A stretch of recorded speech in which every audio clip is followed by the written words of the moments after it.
Assalamualaikum warahmatullahi wabarakatuh. Halo adik-adik yang cantik dan ganteng, bertemu lagi dengan kakak pada pembelajaran hari ini. Kira-kira ada yang kangen gak nih sama kakaknya?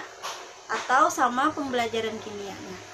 Nah, hari ini kita bertemu lagi pada pembelajaran kimia, yaitu pada pertemuan ketiga.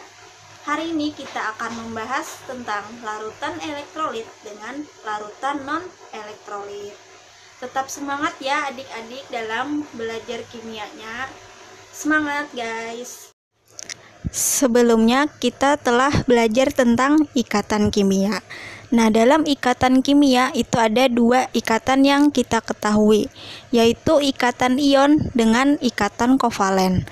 Nah, untuk ikatan ion itu adalah ikatan yang terjadi karena gaya tarik-menarik antara ion positif dengan ion negatif akibat adanya serah terima elektron.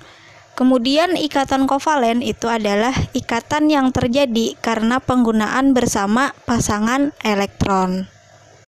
Nah, pada hari ini kita akan belajar tentang larutan elektrolit dengan larutan non-elektrolit. Yang mana larutan elektrolit itu bersumber dari senyawa ion atau senyawa yang mempunyai ikatan ion dan senyawa kovalen polar atau senyawa yang mempunyai ikatan kovalen polar. Sebelumnya, kita akan membahas terlebih dahulu asal mula teori elektrolit. Jadi, gagasan larutan elektrolit berasal dari percobaan Svante August Arrhenius pada tahun 1859 sampai 1927. Beliau adalah seorang ilmuwan asal Swedia.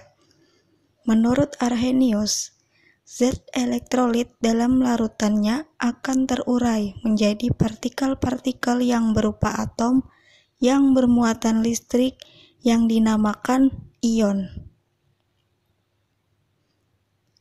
Ion-ion zat elektrolit tersebut selalu bergerak bebas, dan ion-ion inilah yang sebenarnya menghantarkan arus listrik melalui larutan. Oleh sebab itu, menurut Arrhenius, larutan elektrolit dan non-elektrolit didasarkan pada keberadaan ion dalam larutan yang akan menghantarkan arus listrik. Apabila dalam larutan terdapat ion, maka larutan tersebut bersifat elektrolit. Jika dalam larutan tidak terdapat ion, maka larutan tersebut bersifat non-elektrolit. Yang pertama akan kita bahas itu adalah tentang larutan elektrolit. Nah, larutan elektrolit ini adalah larutan yang dapat menghantarkan arus listrik. Jadi, larutan elektrolit itu terdiri dari dua macam. Ada larutan elektrolit kuat dengan larutan elektrolit lemah. Larutan elektrolit kuat memiliki ciri-ciri, yaitu adanya gelembung gas dan nyala lampu yang terang. Kemudian, pada larutan elektrolit kuat, molekulnya terurai menjadi ion-ion atau terionisasi sempurna. Contohnya bisa kita lihat pada senyawa NaCl atau yang sering kita sebut dengan garam dapur. Bisa dilihat pada gambar di samping, itu ada contohnya. Yang selanjutnya itu adalah larutan elektrolit lemah. Nah, larutan elektrolit lemah ini memiliki konsentrasi yang tinggi, tetapi daya hantar listriknya lemah.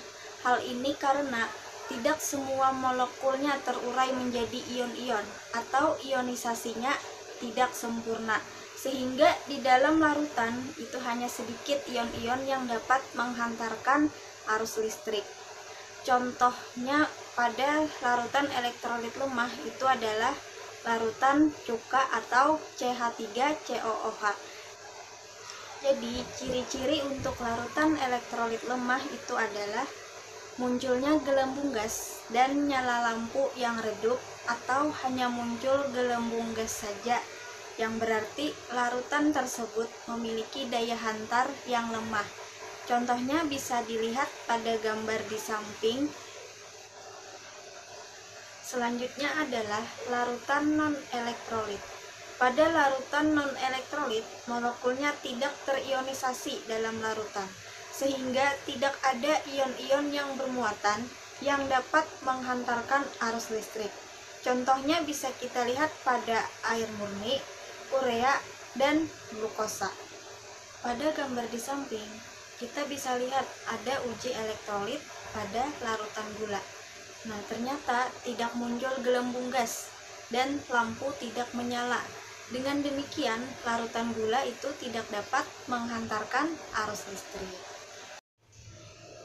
Selanjutnya, kita akan membahas tentang perbedaan zat elektrolit kuat, elektrolit lemah, dan non-elektrolit yang dinyatakan dengan derajat ionisasi. Dapat dirumuskan, derajat ionisasi sama dengan mol zat yang terionisasi per mol zat mula-mula. Untuk larutan elektrolit kuat, derajat ionisasi sama dengan 1.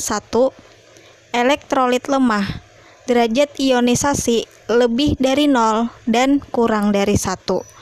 Dan non-elektrolit, derajat ionisasi sama dengan 0. Kita masuk pada contoh pertama. Pada awal reaksi, terdapat 0,5 mol NaCl. Setelah bereaksi, ternyata NaCl yang terionisasi sebanyak 0,5 mol.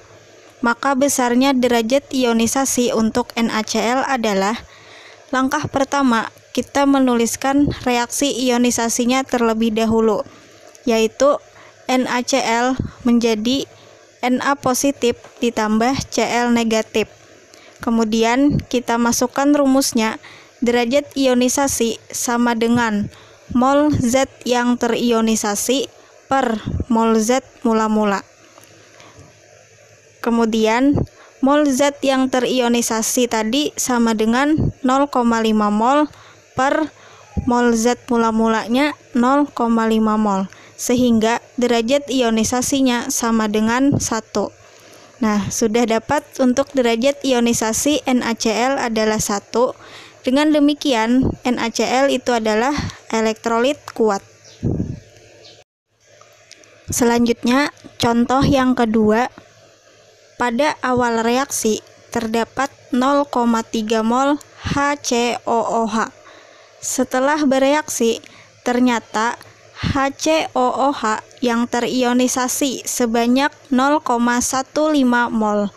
Maka besarnya derajat ionisasi untuk HCOOH adalah, langkah pertama sama dengan sebelumnya, yaitu menuliskan reaksi ionisasi terlebih dahulu, yaitu HCOOH menjadi H positif ditambah HCOO negatif.